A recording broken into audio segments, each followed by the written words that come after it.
हाय दोस्तों, आज हम शुरू करने जा रहे हैं ऑपरेटिंग सिस्टम। आज का टॉपिक हम क्या क्या पढ़ेंगे। आज हम पढ़ेंगे हार्डवेयर एंड सॉफ्टवेयर क्या है, उसका मतलब ऑपरेटिंग सिस्टम का डेफिनेशन, उसका example and different function of the operating system. तो ऑपरेटिंग सिस्टम क्या है? Operating system is a software program that act as an interface between computer user and computer hardware. Computer user and computer hardware के बीच में जो interface की तरह काम करता है उसे हम कहते हैं ऑपरेटिंग सिस्टम। तो ऑपरेटिंग सिस्टम के बारे में जानने से पहले हम जानते हैं कि what is hardware and what is software. Hardware क्या है एंड सॉफ्टवेयर क्या है। अगर हम हार्डवेयर सॉफ्टवेयर के बारे में आपको नॉलेज नहीं मिलेगा तो ऑपरेटिंग सिस्टम के बारे में हम जान नहीं पाओगे। तो हार्डवेयर क्या है? Now, hardware refer to the physical and visible component of the system such as monitor, CPU, keyboard, mouse, etc. Hardware जो है वो है कंप्यूटर का फिजिकल कंपोनेंट जिसे आप देख सकते हो। तो फॉर एग्जांपल मॉनिटर हो गया, सीपीयू हो गया, कीबोर्ड हो गया, ये है hardware. But software is the set of instruction और प्रोग्राम जो हार्डवेयर को एनेबल कर देता है एक स्पेसिफिक टास्क को करने के लिए। तो software on the other hand refer to a set of instruction which enable the hardware to perform specific set of task. ठीक है, इससे आप लोग अच्छे से समझने के लिए मैं एक प्रैक्टिकल एग्जांपल लेता हूँ। जैसे कि जो बंदा नया है कंप्यूटर फील्ड में, उसे ये टॉपिक अच्छे से समझ में आ जाए, ये मेरा कोशिश है। ठीक है, अच्छा ठीक है, चलते हैं। मानो कि आपका शरीर एक कंप्यूटर है, तो यहाँ पे फिजिकल कंपोनेंट क्या है? आपका हाथ है, आपका पैर है, आँख है, नाक है, ये आपका फिजिकल कंपोनेंट है। ये तो सही है कि ये सबको लेके आपका शरीर हो गया, मगर ये फंक्शन कब करेगा? जब ब्लड सर्कुलेशन होगा, यानी एक एक अंग में, एक एक अंग के पास खून पहुँचना चाहिए। वो सारे अंग काम करने के लिए उसके पास क्या होना चाहिए ना, खून पहुंचना चाहिए, ब्लड सर्कुलेशन होना चाहिए। वैसे ही कंप्यूटर में हार्डवेयर एंड सॉफ्टवेयर है। हार्डवेयर को काम करवाने के लिए सॉफ्टवेयर की ज़रूरत है, एंड वैसे ही सॉफ्टवेयर को भी काम में लगाने के लिए हार्डवेयर की ज़रूरत है। So both are interdependent. Hardware के बिना सॉफ्टवेयर का कोई मतलब, सॉफ्टवेयर भी काम नहीं कर पाएगा, और सॉफ्टवेयर के बिना हार्डवेयर रहना भी कोई मतलब नहीं है। तो दो बोथ आर इंटरडिपेंडेंट। एक सिस्टम में, मेरे कंप्यूटर सिस्टम में both are interdependent, both are required for to make a computer system. Okay, तो हो गया। तो अभी बहुत कोशिश की कि आपको ये समझाने के लिए कि हार्डवेयर क्या है एंड सॉफ्टवेयर की है, प्रैक्टिकल एग्जांपल भी ली। अगर आपको ये समझ में आ गया तो आप प्रैक्टिकल मतलब कमेंट बॉक्स में लिख के दे सकते हो कि यस, कि हमको ये टॉपिक समझ में आ गया। तो नेक्स्ट हम जाते हैं कि hardware is divided into 4 part. One is input device, output device, secondary storage device and internal component. Input device जिसके थ्रू हम कंप्यूटर को इनपुट देते हैं, कीबोर्ड, माउस, स्कैनर वगैरह हो गए, ये सब है input device. And output device जिसके थ्रू आप आउटपुट को देखते हो, कि मॉनिटर हो गया, प्रिंटर हो गया, वो है output device. Secondary storage device का एग्जांपल में आता है आपका हार्ड डिस्क, ऑप्टिकल डिस्क मतलब सीडी, डीवीडी, पेन ड्राइव, ये सब आता है कि आपका सेकेंडरी स्टोरेज डिवाइस में। उसके बाद आता है कि बहुत सारे internal component like Ram, motherboard, CPU, GPU, ये सब है इंटरनल कंपोनेंट। तो यहाँ पे मैं आप लोग को एक क्वेश्चन करना चाहती हूँ कि अगर आपको पता है कि सीपीयू का फुल फॉर्म क्या है, राम का फुल फॉर्म क्या है, जीपीयू का फुल फॉर्म क्या है, तो उसका आंसर प्लीज़ आप कमेंट बॉक्स में लिख के दे दीजिए। मैं देखना चाहती हूँ कौन सा बंदा पहले आंसर देता है। तो ठीक है। Other hand software is divided into 2 part. One is system software and another is application software. System software एक ऐसा सॉफ्टवेयर जो सिस्टम के रिसोर्सेज को मैनेज करता है, and it act as a platform for other software to work. System software का काम होता है कि ये सारे मतलब आपके सिस्टम, कंप्यूटर सिस्टम का सारा रिसोर्स को मैनेज करना, ये किसका काम रहता है? सिस्टम सॉफ्टवेयर का काम रहता है। और ये एक प्लेटफॉर्म प्रोवाइड करता है और सारे सॉफ्टवेयर काम करने के लिए, मतलब एप्लीकेशन सॉफ्टवेयर वहाँ पे काम करने के लिए जो प्लेटफॉर्म प्रोवाइड करता है वो है सिस्टम सॉफ्टवेयर। मतलब अगर आपके कंप्यूटर में सिस्टम सॉफ्टवेयर नहीं है तो एप्लीकेशन सॉफ्टवेयर का भी इंस्टॉल नहीं कर सकते हो, such as antivirus software, compiler, disk formatting software, operating system etcetera. But application software ये इंस्टॉल होता है कंप्यूटर सिस्टम में to function as a working tool for end user. ये क्या करता है कि ये एंड यूजर को एक वर्किंग टूल प्रोवाइड करता है, जैसे कि आपका माइक्रोसॉफ्ट ऑफिस हो गया, मतलब एमएस वर्ड, एक्सेल, ये भी एप्लीकेशन सॉफ्टवेयर है। तो इसके थ्रू आप क्या करते हो, यूजर उसे ही यूज़ करके काम करता है। अगर आपको system software and application software के ऊपर डिटेल में एक वीडियो चाहिए तो please write on the comment box में, इसके ऊपर एक वीडियो बना दूंगी अगर आपको ज़रूरत हो। अगर आपको ज़रूरत नहीं है तो उसका वीडियो बनाने की कुछ भी ज़रूरत नहीं है। उसके बाद हम आते हैं नेक्स्ट पॉइंट में, develop using electronic and other material.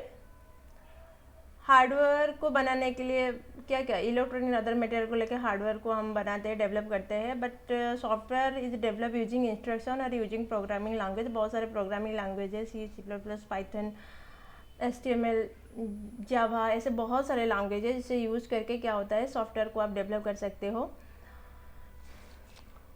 One can touch and see hardware. Hardware को आप देख सकते हो और उसे छू भी सकते हो, but it cannot be physically touch but still can be use and seen. बट सॉफ्टवेयर को आप फिजिकली टच नहीं कर सकते हो, उसे आप यूज़ कर सकते हो, देख भी सकते हो। When A hardware damage it can replace with a new component. जब हार्डवेयर डैमेज हो जाता है हम उसे क्या करते हैं कि न्यू कंपोनेंट से उसे पूरा रिप्लेस कर देते हैं। मानो कि आपका मदरबोर्ड ख़राब हो गया तो आपको क्या करना पड़ेगा, उसको रिप्लेस करना पड़ेगा। But when a software damage it can be install once more. जब एक सॉफ्टवेयर डैमेज हो जाता है हम क्या करते हैं, उसको इंटरनेट में डाउनलोड करके फिर से उसे इंस्टॉल कर देते हैं। नहीं तो अगर आप लोग के पास उसका बैकअप हो तो आप उसे इंस्टॉल कर सकते हो। हार्डवेयर के एग्जाम्पल में आता है आपका monitor, CPU, scanner, printer etcetera. And software के एग्जाम्पल में है Windows 10, Google Chrome, MS office etcetera. Okay, ठीक है। तो उसके बाद हम आते हैं, हम लोग का जो आज टॉपिक है operating system. An operating system is a program that acts as an interface between the user, the computer hardware, and control the execution of all kind of program. तो इसका मतलब ये है कि जितने भी जो यूजर है उसके एंड हार्डवेयर के बीच में जो इंटरेक्शन प्रोवाइड करता है वो है ऑपरेटिंग सिस्टम। और जितने भी प्रोग्राम आपके सिस्टम में एग्जीक्यूट होता है उसे ऑपरेटिंग सिस्टम ही कंट्रोल करता है। ठीक है, ये था ऑपरेटिंग सिस्टम का काम। एंड ऑपरेटिंग सिस्टम, मगर आपको मन में अगर क्वेश्चन आता हो कि हम ऑपरेटिंग सिस्टम क्यों यूज करते हैं, बस ये मगर ऑपरेटिंग सिस्टम के बिना ये सब नहीं हो सकता है। हाँ, हो सकता है, मगर ऑपरेटिंग सिस्टम अगर आप यूज़ ना करके डायरेक्ट हार्डवेयर को इंटरेक्ट फेस करना चाहो तो इसके लिए आपको बहुत बड़ा बड़ा प्रोग्राम लिखना पड़ेगा। And an operating system is a software which perform all the basic tasks like file management करता है, मेमोरी मैनेजमेंट करता है, प्रोसेस मैनेजमेंट करता है, हैंडल इनपुट एंड आउटपुट उसे भी हैंडल करता है, controlling the peripheral device like disk driver हो गया, आपका प्रिंटर हो गया, उस सारे पेरिफेरल डिवाइस को कंट्रोल करता है। तो ऑपरेटिंग सिस्टम का जो एग्जांपल है वो है Windows, Mac operating system, Linux, Android, Unix, iOS operating और बहुत सारे ऑपरेटिंग सिस्टम भी आप अगर इंटरनेट में लिखो कि ऑपरेटिंग सिस्टम का एग्जांपल तो आपको बहुत सारे ऑपरेटिंग सिस्टम का एग्जांपल वहाँ पे मिल जाएगा। यहाँ पे ऑपरेटिंग सिस्टम का एक कितना भी पिक्चर है, अगर ये इसे चाहो तो आप इंटरनेट में सर्च कर सकते हो कौन सा ऑपरेटिंग सिस्टम ये है, तो उसका नाम भी आप मुझे कमेंट बॉक्स में लिख के बता सकते हो। ठीक है, तो यहाँ पे रहा कि यूजर, ये है हार्डवेयर। तो हार्डवेयर में हम कुछ स्पेसिफिक हार्डवेयर के लिए है CPU, RAM एंड यहाँ पे IO मतलब इनपुट आउटपुट कंट्रोल को लिए है। तो यहाँ पे user and hardware, user direct hardware को इंटरेक्ट नहीं करता है, डायरेक्ट उसे फेस नहीं करता है, उसके बीच में जो इंटरेक्ट करने के लिए जो इंटरफेस की तरह काम करता है वो है ऑपरेटिंग सिस्टम।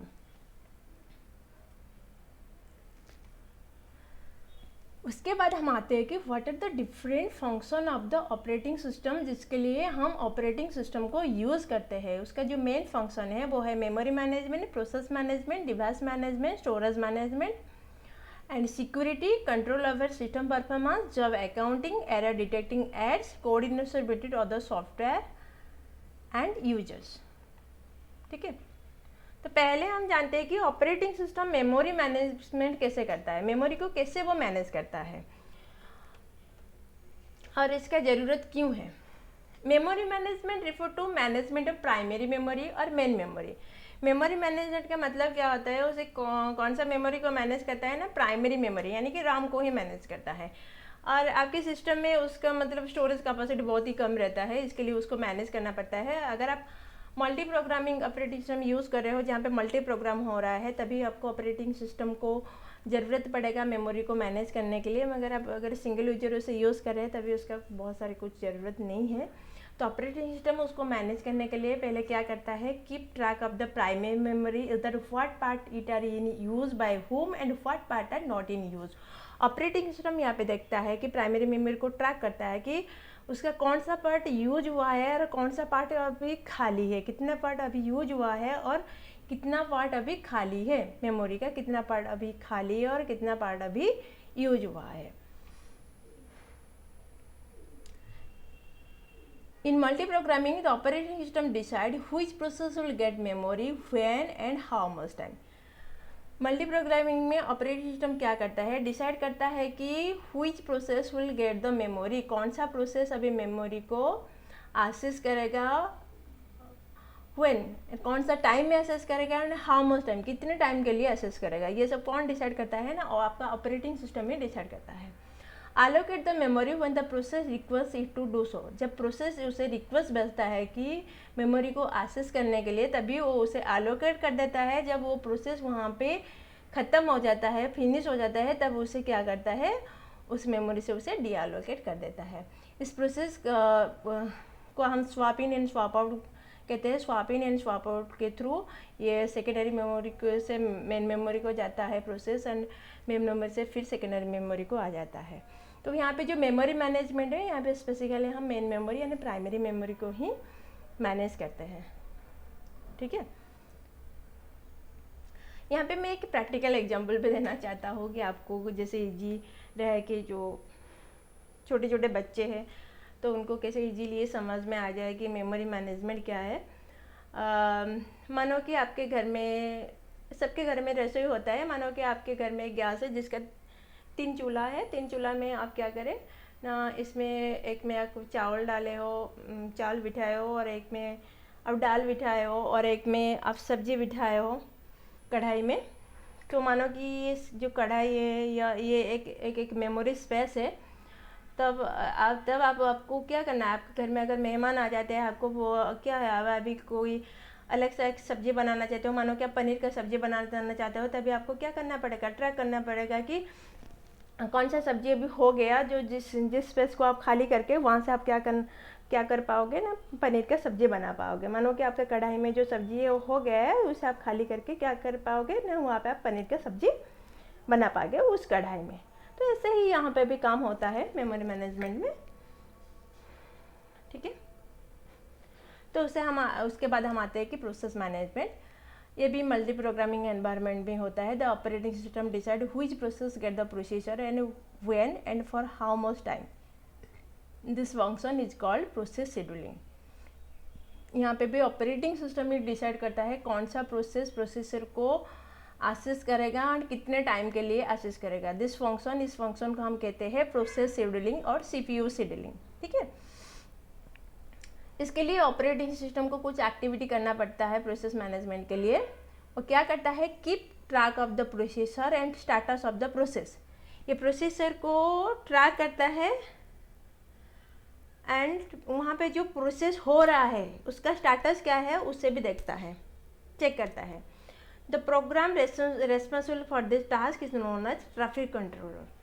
जो प्रोग्राम इस टास्क को करता है उससे हम क्या कहते हैं, this program is known as traffic controller. इसमें वो क्या करता है, allocate the processor to a process. इसमें क्या करता है, ना एक प्रोसेस को वो सीपीयू को अलोकेट कर देता है, सीपीयू से अलोकेट कर देता है। जब वो प्रोसेस ख़त्म हो जाता है, उसे सीपीयू की ज़रूरत नहीं पड़ता है, उसे वो डीअलोकेट कर देता है। यहाँ पे भी हम वही एग्जांपल ले सकते हैं। यहाँ पे मानो कि आपके घर में 3 चूल्हा है, 3 चूल्हा को हम एक एक प्रोसेसर ले लेते हैं। अगर आपके घर में एक ही चूल्हा में हम दाल बिठाए हो, उसे आप कुकर में बिठाए हो, वो तो जल्दी हो जाएगा। आप ट्राई करते रहते हो कि हाँ 3 चूल्हा में हम 3 चीज़ बिठाए हैं, एक में अगर आप दाल बिठाए हो, एक में सब्जी बिठाए हो और एक में आप पनीर का सब्जी बिठाए हो, ऐसे कुछ बिठाए हो तो जो जल्दी हो जाएगा उससे आप क्या करते हैं, खाली करके वहाँ पे आप क्या कर सकते हो, नहीं चावल भी बिठा सकते हो। ठीक है। उसके बाद आया कि device management. An operating system manage device communication by the respect driver. आप लोग के कंप्यूटर में बहुत सारे ड्राइवर होगा, C drive, D drive, E drive, ऐसे ड्राइव रहता है। तो ऑपरेटिंग सिस्टम उस सब ड्राइवर को भी मैनेज करता है। वो keep track of all the devices, सारे डिवाइसेस को ट्रैक करता है कि the programmation for the task is known as the IO controller. जो प्रोग्राम इस टास्क को कंप्लीट करता है उसे हम कहते हैं input output controller. Decide which process get the device when and for how much time. वहाँ पे ऑपरेटिंग सिस्टम डिसाइड करता है कि कौन सा डिवाइस को प्रोसेस एक्सेस करे और कितने टाइम के लिए एक्सेस करे। Allocate the device in the most efficient, उस डिवाइस को उसे अलोकेट करता है। फिर उसके बाद अगर जब काम खत्म हो जाता है उसे वो क्या कर देता है, या डीअलोकेट कर देता है। उसके बाद आया स्टोरेज मैनेजमेंट। मेमोरी मैनेजमेंट में हम क्या करते हैं ना, मेमोरी मैनेजमेंट में हम प्राइमरी मेमोरी को मैनेज करते हैं operating system, but storage management में ये सेकेंडरी मेमोरी को ही मैनेज करता है। यहाँ पे प्राइमरी मेमोरी को मैनेज नहीं करता है। यहाँ पे स्टोरेज मैनेज मतलब ये सेकेंडरी मेमोरी को ही मैनेज करता है। आप लोग को मन में क्वेश्चन आ गया, अरे यहाँ पे मेमोरी मैनेजमेंट गया, यहाँ पे फिर स्टोरेज मैनेजमेंट आ गया। मेमोरी मैनेजमेंट मतलब प्राइमरी मेमोरी को मैनेज करना, मतलब मेन मेमोरी को मैनेज करना। स्टोरेज मैनेजमेंट मतलब सेकेंडरी मेमोरी को मैनेज करना। Operating system keep track of the memory and identify the portion of the memory that is currently used and also identify the user who is using it. अब ये operating system का काम भी रहता है कि ये सेकेंडरी मेमोरी को ट्रैक करता है, वहाँ पे देखता है कि कौन सा पर्सन को यूजर यूज़ कर रहा है, वहाँ पे कोई डाटा सेव हो और कौन सा पर्सन खाली है। तो आपका ये फाइल सिस्टम के थ्रू ही उसे मैनेज करता है कि वहाँ पे आप अगर आपके बहुत सारे यूजर वहाँ पे कुछ डाटा मतलब स्टोरेज करके रखना चाहते हैं, उसे किस तरह मैनेज करना चाहिए कि ऑपरेटिंग सिस्टम का ही काम रहता है। It also recognize the memory cell that are free. कौन सा मेमोरी सेल अभी फ्री है, मतलब सेक्टर जो ट्रैक में उसे डिवाइड होता है ना, तो कौन सा सेक्टर या ट्रैक अभी फ्री है उसे वो भी यहाँ पे चेक करता है। उसके हिसाब से वो लेके आपके फाइल सिस्टम के थ्रू वहाँ पे आपके डाटा को सेव करके रखता है। ठीक है। उसके बाद आया different other function of the operating system. ये हमको ऑपरेटिंग सिस्टम भी हमको सिक्योरिटी प्रोवाइड करता है। जैसे कि आप अगर आप कंप्यूटर को ओपन करते हो, जब विंडोज़ के आने से पहले आपको वहाँ पे आपका पासवर्ड डालना पड़ता है। मतलब ये ऑथेंटिकेटेड यूजर जो है ये प्रिवेंट करता है, अनऑथराइज्ड एक्सेस को प्रिवेंट करता है। मतलब जो ऑथेंटिकेटेड यूजर है वो ही इस कंप्यूटर को यूज़ कर पाएगा। ऑथेंटिकेटेड यूजर मतलब जिसको यूजर आईडी और पासवर्ड पता है, तो वही बस अब इस कंप्यूटर या आपका जो लैपटॉप को यूज़ कर पाएगा। Control over system performance. System performance record delay between request for a service and response from the system. अगर आप सिस्टम में कुछ काम करना चाहते हो, आप अगर उसे रिक्वेस्ट करना चाहते हो कि आपको एक प्रिंट कॉपी चाहिए, तो उससे ऑपरेटिंग सिस्टम क्या करता है, सिस्टम परफॉर्मेंस को चेक करता है कि आप जो रिक्वेस्ट भेजे उसको रेस्पॉन्स करने में आपका सिस्टम कितना टाइम लेता है। जब accounting keep track of the time and resources use by the various job and user, कि कौन सा जॉब और यूजर एक रिसोर्सेज को कितना टाइम तक यूज़ करते हैं उससे भी वो ट्रैक करता है। Error detecting aids, production of dump trace error message and other debugging error detecting aids. अगर आपके सिस्टम में कुछ भी एरर आ रहा है तो उससे भी ऑपरेटिंग सिस्टम ही डिटेक्ट करता है। Coordination between other software and users, coordination and assignment of compiler, interpreter, assembler and other software to the various users of the computer system. User and software के बीच में जो कोऑर्डिनेशन रहता है उससे भी ऑपरेटिंग सिस्टम मैनेज करता है। ये था ऑपरेटिंग सिस्टम एंड उसका डिफरेंट फंक्शन। अगर आपको ये वीडियो अच्छा लगा तो उसे प्लीज़ लाइक करना, शेयर करना एंड सब्सक्राइब करना। Thank you for watching this video.